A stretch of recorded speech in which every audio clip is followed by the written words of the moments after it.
வணக்கம். பயமாக இருக்கிறது இன்றைய தலைமுறையினரின் போக்கு. பிடித்த ஒரே பொருள் செல்போன். படிக்காமல் பாஸ் ஆக வேண்டும், கஷ்டப்படாமல் வேலை கிடைக்க வேண்டும், யாருக்குமே மரியாதை தரக்கூடாது, தனக்கு தெரியாத விஷயம் எதுவுமே இல்லை என்ற மனநிலை, எல்லாமே உடனே கிடைக்க வேண்டும், காசுக்காக என்ன வேண்டுமானாலும் செய்யலாம், சினிமா, கிரிக்கெட், செல்போன் இவைதான் உலகம். பெண்கள் மீது மரியாதையே இல்லை. ஆசிரியர்கள், மூத்தோர்கள் எல்லாம் புழு பூச்சி மாதிரி. வரலாறு, பண்பாடு, கலை, இலக்கியம், அரசியல் குறித்த அடிப்படை புரிதல்கள் கூட இல்லை. அதிகமான பேருக்கு ஒரு பேங்க் செலான் கூட நிரப்ப தெரியாது.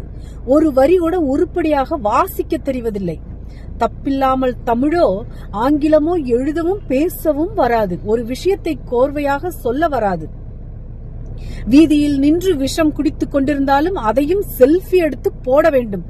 பள்ளி சீருடையுடன் கூட டாஸ்மாக் போகிற அளவுக்கு தைரியம்.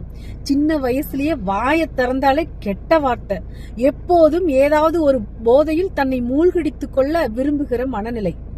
எதிலும் நிரந்தரமாக நிலை கொள்ளாத அலைப்பாயும் மனம்.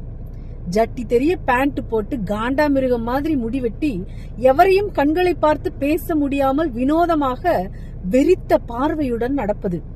இந்த அபாயத்தை சமூகம் இன்னும் முழுமையாக உணரவில்லை. பள்ளி ஆசிரியர்களுக்கும் ஓரளவுதான் தெரியும். பெற்றோர்களின் அளவுக்கு மீறிய செல்லம்தான் சகலத்துக்கும் காரணம். தங்களை அறியாமல் அவர்கள் இவர்களின் அனைத்து அடாவடிகளுக்கும் துணை போகிறார்கள். அவர்கள் பார்க்கிற பிள்ளைகள் இல்லை இவர்கள் உள்ளுக்குள் வேறொரு ஜோம்பியாக வளர்ந்து கொண்டிருக்கிறார்கள். பள்ளியில் படிக்கிற போது அவன் தன்னை முழுமையாக வெளிப்படுத்துவதில்லை. இவர்களுக்கும் கடந்த தலைமுறையினருக்கும் மலையளவு வித்தியாசம். இவைகளெல்லாம் ஏதோ ஆண் பிள்ளைகளுக்கு மட்டும் என்று எண்ண வேண்டாம். இது இருபாலருக்கும் பொருந்தும். காலம் காலமாக மூத்தோர் இளையோர் மீது வைக்கிற குற்றச்சாட்டாக எண்ணிவிடாதீர்கள். கடந்த பல்லாயிரம் வருடங்களில் இப்படி ஒரு ரசனை கெட்ட சுய சிந்தனையற்ற சோம்பலும் அலட்சியமும் கொண்ட ஒரு புதிய தலைமுறையை உலகம் சந்திக்கவே இல்லை.